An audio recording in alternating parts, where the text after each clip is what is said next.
It's hard to imagine how much ZBrush has changed over the years. With each update and new version, more and more features get piled on.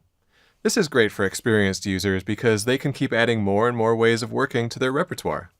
However, for new users, it becomes complicated, even to learn what's going on because many of the features are not necessarily compatible with certain types of models. In this video, I want to give you an overview of the three main types of 3D models that ZBrush works with, and their advantages and disadvantages. Let's look at what these three working modes are called first. There's subdivision, editable mesh, and volumetric. Now, ZBrush doesn't actually name these different modes so much as you just have to know what the different tools in ZBrush are and how they fit into these different modes. First of all, there's subdivision models, and this is the most common model that you might be working with in ZBrush, at least it's the oldest type. And this type of mode works by having a model with various subdivision levels. So you can see here, we can go down various subdivision levels, or we could hit D on the keyboard to go up, or Shift D to go down. Now the thing that's special about this mode is that it allows for very fine detail because of these subdivision levels. And this very fine detail that you can get is actually very efficient for your computer to handle millions of polygons, as opposed to the other two modes, which kind of slow your computer down if you have more than a million or so polygons. One disadvantage to this mode is that it's difficult to add, remove, or to cut polygons into different shapes. So you couldn't use Dynamesh, for example, and still keep your subdivision levels, because what that does is it actually destroys the basic underlying structure of the mesh. Next, let's look at editable mesh. Now, this is not a name that you'll find in ZBrush. It's a name that I kind of stole from 3ds Max because ZBrush doesn't really give this mode a name. But in this mode, you have polygonal models without subdivision levels, but the polygons can be cut and sliced and decimated and extruded. They can be added to and they can have holes filled.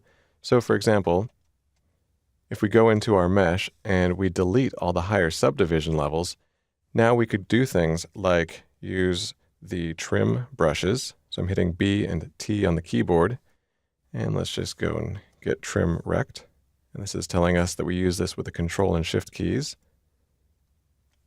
So if I just hold down Control and Shift, we could cut out a section of this. And you can see if we rotate around that it actually closes off that hole.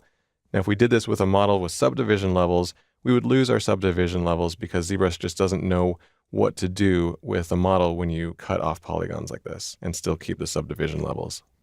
The third mode I want to talk about is volumetric. And these are models made with Dynamesh and Shadowbox. And they're always going to be closed or solid models with no open edges.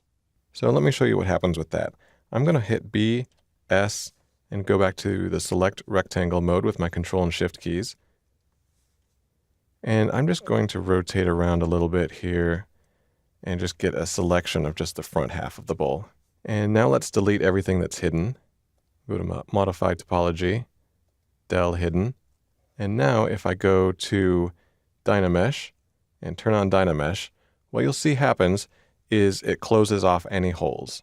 Now if you're switching to a volumetric mesh, when you had a editable mesh or a subdivision model, one thing you're really going to have to watch out for is that anything that overlaps will become fused. So you can always switch between these two modes, but you have to watch out. Sometimes it can cause an effect that you might not be able to come back from. So if you have a subdivision model and you use the slice brush on it, that's going to change the underlying polygonal structure and you'll lose your subdivision levels.